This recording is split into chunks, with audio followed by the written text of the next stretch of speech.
they want freedom and they want to be able to do whatever they want whenever they want. And of course, they want to make money.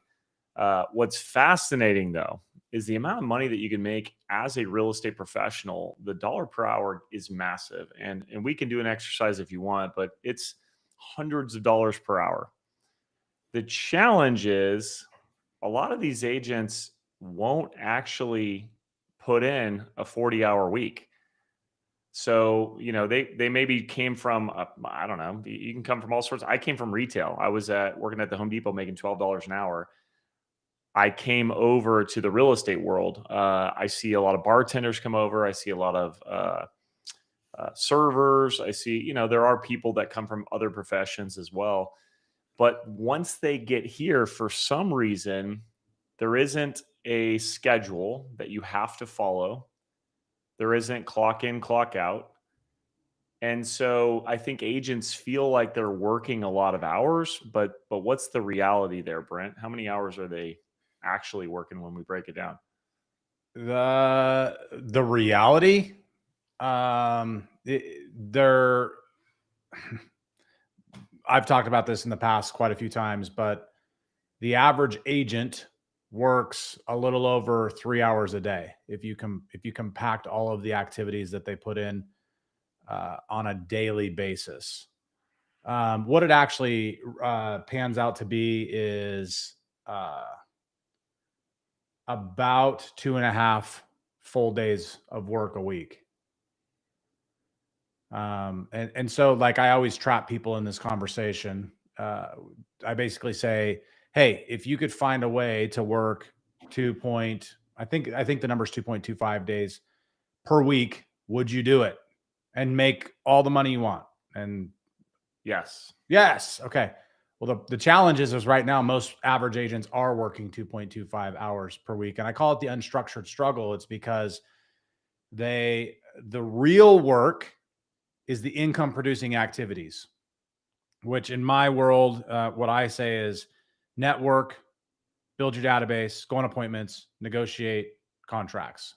Like those 4 things. Network being you can be out meeting people, or you can be prospecting and meeting people. You can be open houses and meeting people. That's what I mean by network. Build your database would be adding them to the database and then working in the database to nurture the relationship and turn it into future business. And then obviously go on appointments and negotiate contracts. That's pretty obvious. So when you pack those things in, agents typically work just a few hours a day. Yeah. And honestly, that's a good agent. I mean, can we be honest? Like, Yeah. there's a lot of agents who they'll put in a 40-hour week, but they do those activities for a few hours or less. Yeah. I mean, that's Well, pretty so wild. what I'm doing is I'm actually saying an average agent, most of their whole workday is packed into that few hours a day, meaning the time that they are going on appointments, but also the time that they're showing houses or I mean, anything, all of it packed into that. You could even So let throw me the let me chunk trainings this they're going down. to, all of it. You're not saying they leave their house, go into work for 3 hours, and then go home. You're not saying that. No. You're saying the things that matter add up to a very short period of their day. Okay. Yes and no. For an average agent, I'm saying it's even a smaller fraction of that few hours a day, them doing what matters. What I'm saying is their day is so unstructured that it's full of things that don't even apply to growing a business at all. They're not educating themselves. They're just packed full of, I went into the office today and 80% of it was, chit chatting, water cooler talk, social media, scrolling through my email, like busy work stuff that's not But let actually me going to let me just make provide. sure people understand what you're talking about. I just in the most simple terms ever, and then Yeah. we can go in the weeds. Yeah. The most simple terms ever is agents, even agents who leave their house, go into work, get there at 8, 9, 10, whatever. They work for 7, 8 hours at the office, then they leave. Correct. What you're saying is inside of that time frame, there's only a few things that matter. And when you add those up, it's not very many hours. It's not very many hours. Okay. And So so back to your example of like people leave these jobs where they're getting paid hourly and they're, have you ever seen a bartender work? They're busting their tails, right? And server, or when you worked at Home Depot, I'm sure you didn't stop working when, I what mean, you you maybe clock had a in break. and you're constantly doing the job. Yes, correct. So that's the piece that for whatever reason there's a disconnect for a majority of real estate agents, which is why there's a huge fallout rate. And why do you think that is? Why do you think people get into this business and then they don't do the same thing? They don't clock in and work all day. Well, let's use your term, unstructured struggle. Let's just start with unstructured. I think there is a lot of freedom. And with that freedom comes, if you want results, comes a lot of responsibility. Mm. And I think there's so many things you can do. A lot of people just get paralyzed.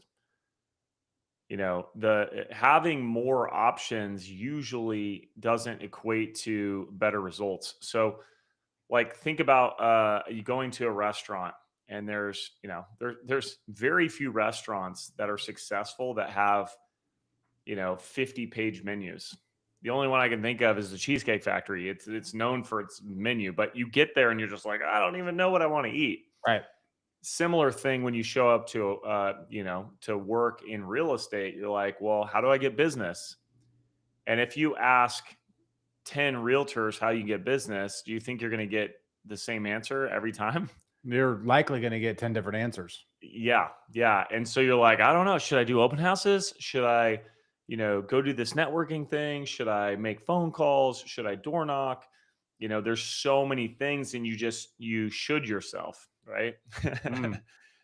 You slow down, and you don't really get deep. So I think that's one thing. I think the other thing is, once you find out what gets results, Brent, it maybe wasn't it maybe isn't what you thought real estate was.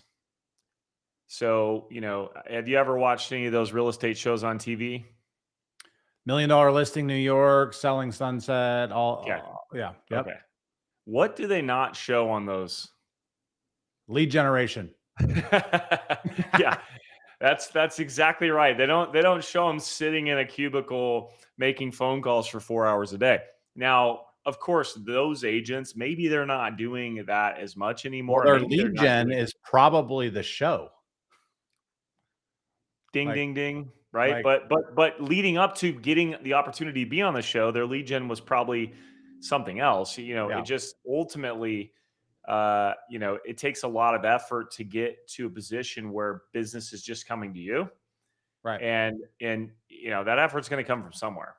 So yeah, of course they're on a TV show now, but like bottom line is, if you were outside looking in and you're like selling Sunset, I can dress up fancy, I can be drama. I can go get hammered. I can go play golf. Like if you're thinking that's what real estate is, and then you get in it, you're like, wait a minute, like where's all my clients? Like I'm licensed now. Where's all the people that want to buy from me? I'm here. Yeah. That's just not the way it works. So what do you think? Well, I think what you're describing is what I call the clarity curve. And so people get into the business with this complete illusion of what it is. But the reality is, because they don't know what it is, their chemistry is high and their clarity on what it is low. And this goes for so many things in life. But what happens is, once they start to understand what it takes, depending on how disillusioned they were to begin with, and that contrast, once they start to understand, their clarity goes way up, and naturally their chemistry goes down. Like their excitement to do the job goes down. So the best agents learn to operate in that space.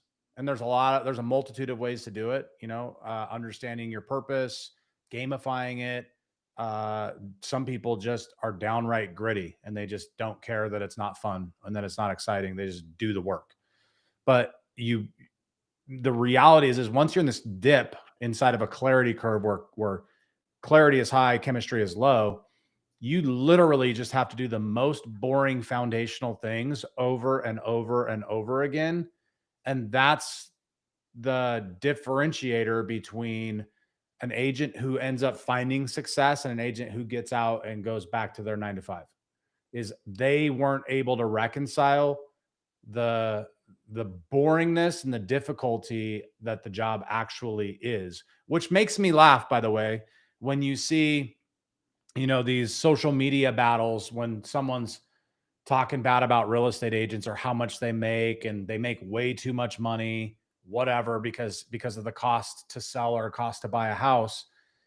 But when you really break it down, any of those people complaining about the cost, the reality is 9 out of 10 of them would not be able to do it. They would fail out. They would not succeed at any level inside of real estate.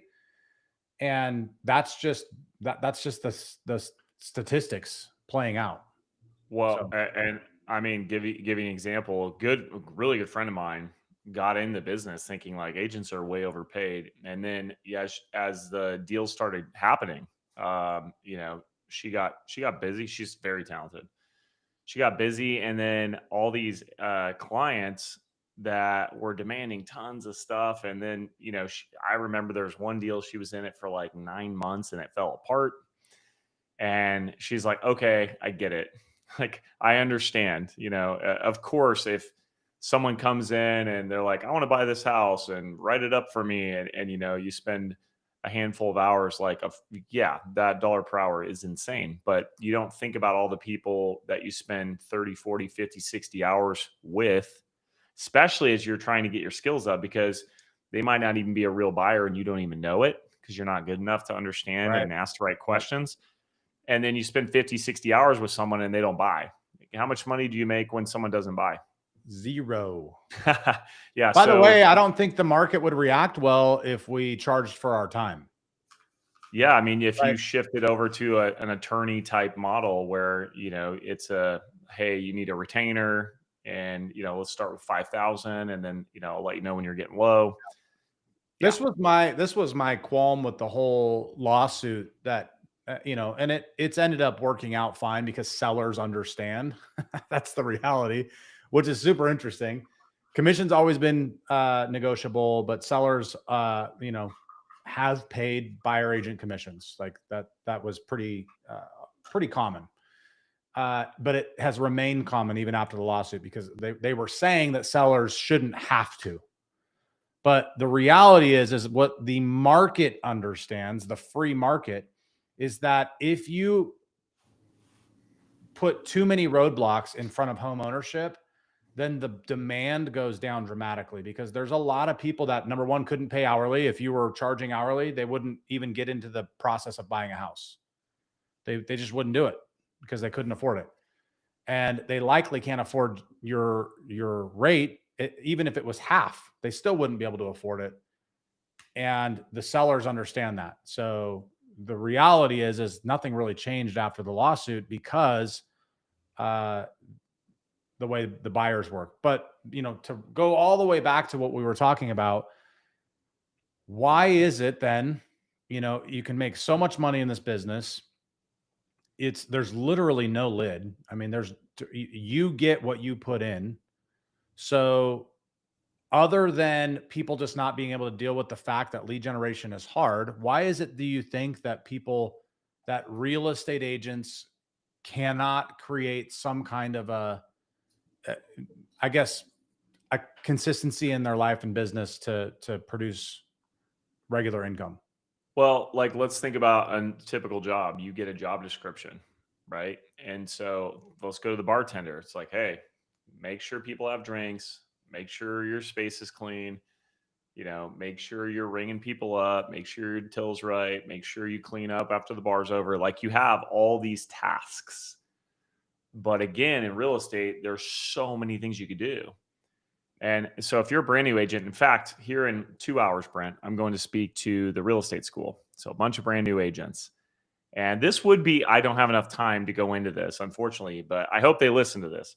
Maybe shout out if I'm going to tell you to listen to this podcast. So shout out to you if you made it this far.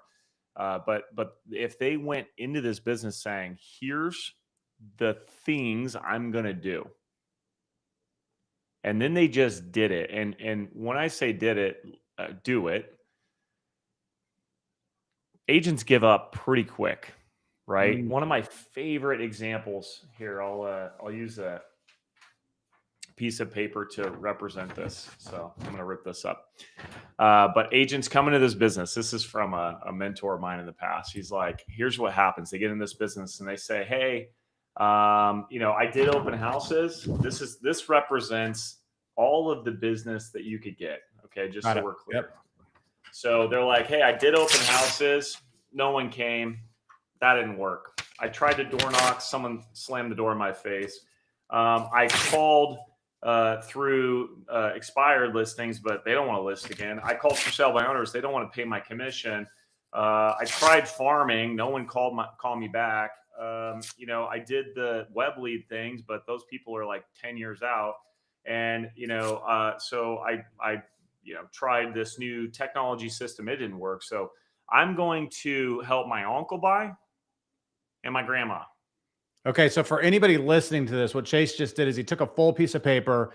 Every time something didn't work, he ripped a piece off and threw it away. Eventually you were holding a very small piece of paper. Tiny little slip. Yeah. This is going to be my market now because it's what works.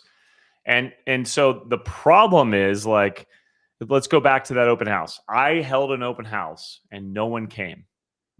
If you're listening to this, has it ever happened to you? Hello. Yeah. Or I held an open house and a lot of people came and none of them were buyers. They all had agents, right? Yeah. Or they were just looky loser, whatever. So that's what happens. So you're like, I tried open houses. Now, if you slow down and you're like, okay, well, has anyone else done open houses and had success? Yes. Right. And the answer, of course, is yes. So it's like, okay, well, what did they do? Maybe before you hold an open house, find out what they did. And then again, before you write open houses off, like, how many are you going to do before you give up? And that's actually a great question that I would ask. If you're going to start some new thing, how long are you willing to do this with no results before you give up? And if the answer is not, at least a significant amount of time. So I'm thinking like open houses, like at least 10. I'm thinking if you're going to be calling expireds, like you have to speak with at least 30 of them, right? Because you probably suck at it and you're going to have to get better before you can rule this out. 30 is not even that many. I mean, really, that's probably a little weak. Like if you're going to farm, you have to farm, like let's send at least 12 pieces of mail before we decide if this is working or not.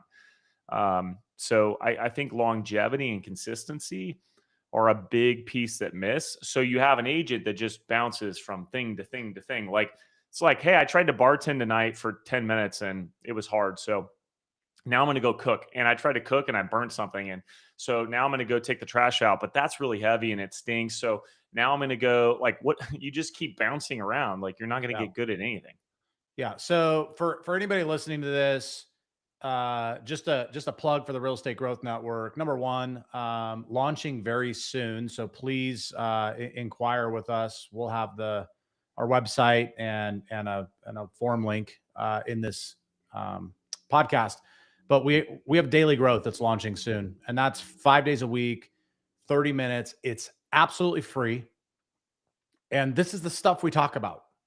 Like we talk about becoming better. You not only get to talk about this kind of stuff, but you also get to be like in a community with like-minded people that are all trying to and working towards becoming better human beings and real estate agents.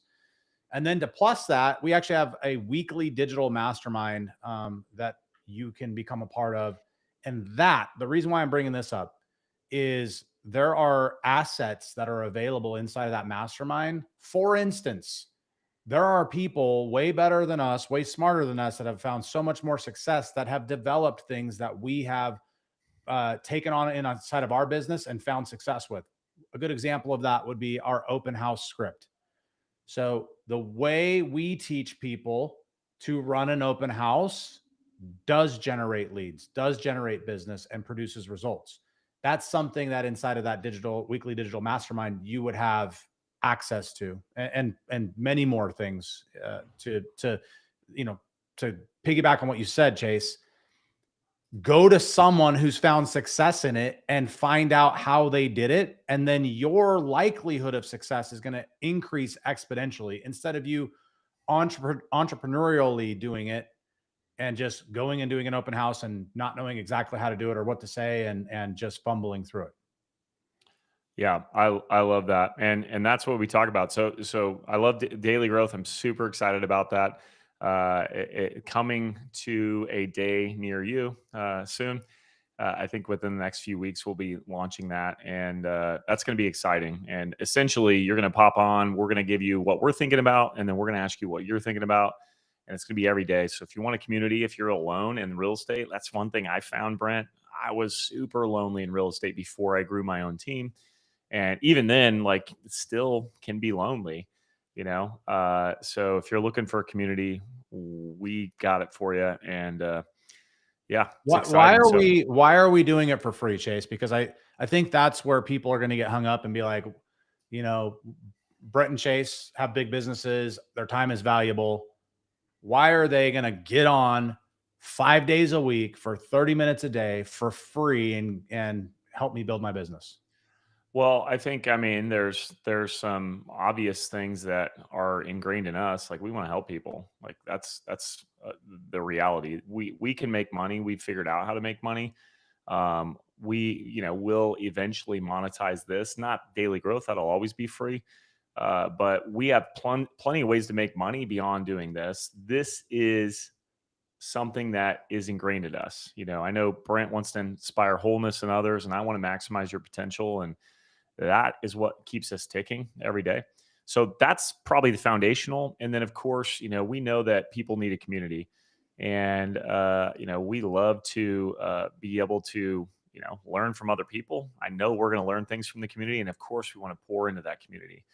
And then ultimately, there's going to be people that need more. Then that's going to be kind of the launch pad for something that's a very minimal investment, which is weekly digital mastermind. And then, we offer one-on-one coaching as well for those that are looking for the highest level of accountability and the highest results. But yeah, it's free, and I would love nothing more than to see thousands and thousands of people show up every day. Well, and here's the thing I do know is success leaves clues. And we know that people that plug into daily development and business practices have a significantly higher net income. So if you're not making the money that you want, or you don't have a community to plug into, to communicate with, to learn from, or you need more community, like daily growth is where it's at. Here's a fun stat. Our local brokerage did this stat over like a multi-year period. They found that an agent who attended 2 classes or more per month, they were like 10 times more likely to make 6 figures than agents who didn't, Mm. which is crazy. So it's like, okay, obviously we're playing a law of numbers and averages and stuff, but like, if all I've got to do is show up to 2 classes a month and I'm 10 times more likely to make 6 figures, maybe I should do that. And yeah, so Brent's right. How about the news? You want to jump into some of the Yeah, let's stuff do that's it, man. going on? Yeah, let's go. All right. So let's start from the top. This one's a little bit interesting. I thought it was kind of interesting. So the Federal Trade Commission is suing Zillow and Redfin over a rental ad deal. Mm. The rental ad deal, it's honestly, like, that's probably not the news to me, but I'll read what it is and then we'll kind of dive into it. So the U.S. Federal Trade Commission filed a lawsuit against Zillow and Redfin, alleging that in February, Zillow paid Redfin $100 million in exchange for Redfin giving up its advertising contracts and stopping competition in the multi-family rental ad space. The FTC claims Redfin agreed to promote Zillow listings exclusively, effectively diminishing competition in online advertising and harming renters and property managers. Redfin terminated many of its advertising relationships and laid off hundreds of employees. Meanwhile, the FTC's complaint seeks to unwind the arrangement, forcing divestitures or restructuring to restore competition. So what they basically did is said, hey, we'll give you $100 million. You guys stop advertising other people's rentals, only advertise ours. And so if you're a small mom and pop and you wanted a rental on Redfin, nope, not going to happen. And so that requires small mom and pop needs to pay Zillow, right? To put they're either going to just put it on Zillow because they can't put it on Redfin anymore. And you're eliminating competition. So what's really interesting here is more or less the consolidation of like the fastest way to grow is just to buy market share. And, so here's my question for you. I don't want to get into like rental listings because I don't think that's a huge market for real estate agents. It is in major cities, but not in the majority of people we deal with. So I guess I'm just curious, like, what are your thoughts on Zillow and Redfin, two large companies, agreeing to stop competing with one another? So what are my thoughts on the two large platforms not competing with each other? Yeah, essentially. Yeah. I mean, well, they're effectively, one's paying the other and saying, "Hey, screw everyone else." I mean, that's kind of what's happening. Yeah. So it kind of, in a roundabout way, it feels like a limited visibility play. Does that make sense? Tell me more. Like, I'm trying to figure out how to put this into words, but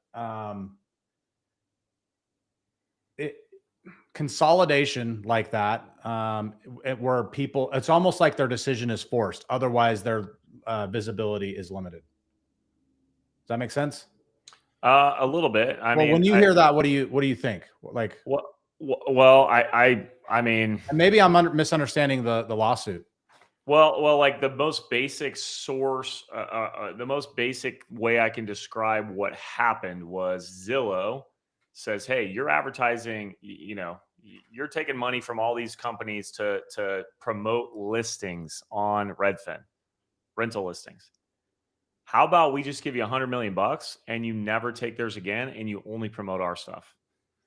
So that's effectively what they're doing. And in terms of say that one more time, because that's a pretty powerful point. So Zillow says, "Hey, Redfin, you have all these ads of rentals on your property. Instead of charging for ads for rentals and collecting money from hundreds and hundreds and hundreds of, like, think about apartment complexes pay Redfin $2,000 a month to promote their apartments or whatever, right? Like all these different players. How about instead of that, I write you a check for $100 million and you only promote my stuff and you can't promote anything else." Yeah. And so what's really happening here is they're smashing competition. It's kind of like a monopoly type play, and the FTC is saying, "Hey, you're getting rid of this competition. That's not allowed." So I do think it's limiting exposure to other things, but what it's really doing is it now, if you're an advertiser, let's say you have an apartment complex, you used to be able to pay Redfin or Zillow, and Redfin and Zillow would have to compete with one another. You can't pay Redfin anymore. So now you can only pay Zillow. So Zillow can raise the price to whatever, and you can deal with it, or you can not have. Okay. So this is what I was trying to articulate by limited visibility is when options become consolidated like that, because companies like Zillow force out their competition through writing a big check. What that does is it limits options for exposure. And because the option is limited, they can increase their price, therefore putting smaller, like mom and pop broker, property managers, or just individual property managers at odds with the cost to market their. Yeah, the cost to market will go up because there's less options. There's less of a market to advertise on, right? Yeah. I have a feeling that the FTC is going to fracture that deal. Like that would be my guess. That because it is an ad monopoly. But my question is what if that happened in real estate? So go further. How would it happen in real estate? Give me an example. Well, so like Compass right now it's almost like the reverse. They're saying, hey, they just bought a huge they bought Anywhere Real Estate. And I don't know if the deal's finalized or done and the check it's inked. I think it's in due diligence, but who knows? Maybe it's done. But the reverse is they're saying, hey, we're going to market your listing exclusively out. In other words, it's not going to go anywhere else. It will only go inside of and marketed to anybody inside of this brokerage, which happens to be, I think, the largest brokerage since they bought that. Meaning, like KW is the largest agent count, but they're not the largest brokerage because it's all franchises. And so if they're the largest brokerage, then consumers feel like their options have been limited. And how does that play into the same concept of like, I think limited options produce cost issues. There's not a free market feel. There's not a clear cooperation between everybody involved. There seems to be collusion. So, yeah, I mean, they're controlling the listing, right? So, Compass right now has already wanted to, in certain circumstances, not have to put everything that they list on the MLS. They want to be able to market properties without putting them on the MLS right now. Which I'm at odds with because, yes, the MLS is great. It's nice for everyone to see everything that's on the market. You truly end up with a market. But the flip side is like sometimes there can be an advantage to the seller if they don't go on the MLS and properties are marketed. But it's a hard thing. It's way beyond my pay grade. Well, and I think it's difficult because ultimately you fall into the intentions of agents who don't have the best interest of the client and they want to keep it off of the market so they can increase their you get bad income. actors. Yeah, you get bad actors. So that's the tug of war there is but I guess is Compass fighting the good fight? Are they fighting it because what's happened is the release of the listing information through the MLS deals has actually empowered companies to be anti-cooperative or they're overly competitive with the real estate industry. Meaning, with Zillow, like we could be one corporate pivot away from losing control of our listings. And I think to diversify that as an agent, if I was thinking about it, is to find ways to own your own traffic. So your own IDX and SEO. Obviously own the relationship because that's something that these corporate companies can never get in the way of. And then own your own content. So like filming your own stuff and posting your own stuff and becoming attractive in other facets outside of the portals. So listing videos on social media that go viral, etc. Yeah. Well, let's be clear. You and I are not rental experts by any means. I think this is two major real estate companies that are colluding is kind of an interesting term, but that's the article. And so when you have this happen, it's worth talking about. But let's go to one more news article because I think it's important. It's more of like a prediction piece, but this is from Fannie Mae and the Street. They say mortgage rates are expected to fall below 6% by the end of 2026. So here's the synopsis. Fannie Mae's September economic and housing outlook forecasts that mortgage rates will decline from 6.4% in 2025 to 5.9% by the end of 2026. That's about 0.5%. They project home sales to rise accordingly, about 4.72 million in 2025 to 5.16 million in 2026. The refinance share is also expected to increase from 26% in 2025 to 35% in 2026. So I think, you and I have talked about this for a while, like, getting rates under 6% kind of unlocks the real estate market. Tell us more about that, Brent. Well, I think given the way that you can get rate adjustments based on seller credits or builder incentives, if you get below 6, then with the available equity that people have, that puts you in a position to get your 30-year fixed rate potentially into the 4s, into the low to mid 4s. Maybe high 4s, depending on the situation, depending on the seller credit, depending on if it's a 1-2 or 3-1 buy down, or 2-1 buy down, or 3-1 buy down. You can get a really aggressive 30-year fixed rate if they get dip below 6.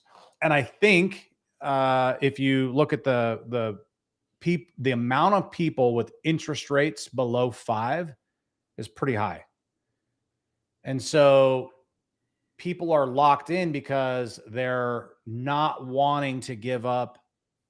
And by the way, agents aren't, and I think we should touch on this, but like, I don't think agents are properly vetting and problem solving with their consumer, which is causing the lock-in effect.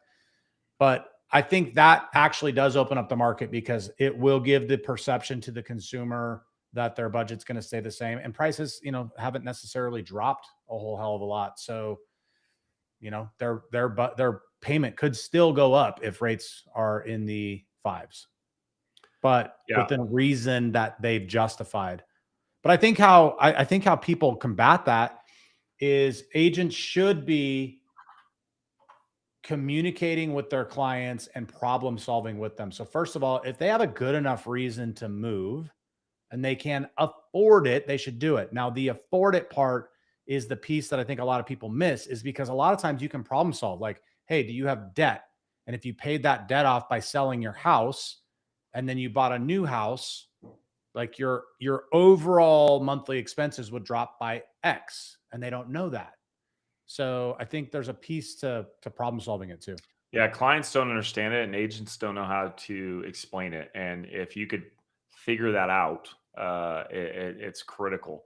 Here's what jumps out to me. I think a lot of people understand that the Fed is going to lower the rates, 1 to 2 more times this year. In fact, I was just pulling it up. The current data says that there's a 95% chance, as of today, we're recording this, it's October 9th. There's a 95% chance that on October 29th, which is when the Fed meeting is, they're going to lower the rate 25 basis point. And then if you go to December, there is an 80% chance that they'll lower it another 25 basis points to a total of 50 basis points lower than it is today. Now, if the rate's 6.4% on average today, that's 50 basis points, or 0.5% right there.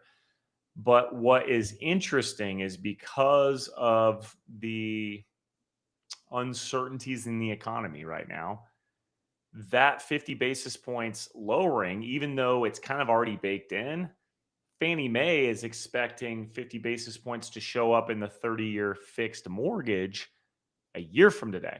Yeah. So I just think that's kind of interesting. Like, even though rates are getting lower, it takes time for that to make its way over to the Treasury, the mortgage rates. So just something to note. The Fed lowering rates does not directly impact mortgage rates right away. Yeah, and I think you can. If I were an agent, here's what I would do. The fact is consumers don't realize, a lot of them don't realize, that the Fed rate and the mortgage rates don't, go hand in hand. Like they don't necessarily correlate to each other, but the consumer doesn't know that. So you leverage the news as a reason to call them and have a conversation with them. Hey, did you hear the rates dropped or potential drop? Brilliant. By the way, let me tell you how that actually won't, or might possibly not even impact rates, or rates have currently already taken into account these drops. So a lot of times the interest rates, the way that the treasuries work is you'll see it, a positive shift in rates months before the rates drop. So there's a chance that might already be baked in. So the question that I would be asking people is, do you have a good enough reason? Can you afford it? And if they say they can't afford it, I think that's where, we as agents, we owe it to our clients to help them understand the financial situations or ways that they can make it work, because a lot of people want to move, but they feel that they can't. And that's our job to help them understand how they can. Yeah, great point. If you want to track rates and what kind of moves them, the 10-year treasury is the closest thing to the 30-year fix. Wherever it goes is typically where the 30-year fix goes. So, yeah. All right. I know we're up on time here. How do you want to round this out, Brent? Keep an eye out for our daily growth announcement. If you don't follow us on Instagram, it's Real Estate Growth Network. REG.network is the handle. We'll be announcing it there. And then I know that our daily growth Facebook page is already up and running. And so if you're a part of daily growth, you actually will be a part of the Facebook page too, where there's messages put in there. So log into Facebook, look us up, Real Estate Growth Network Daily Growth. And, we'll hope to see you on the daily growth calls.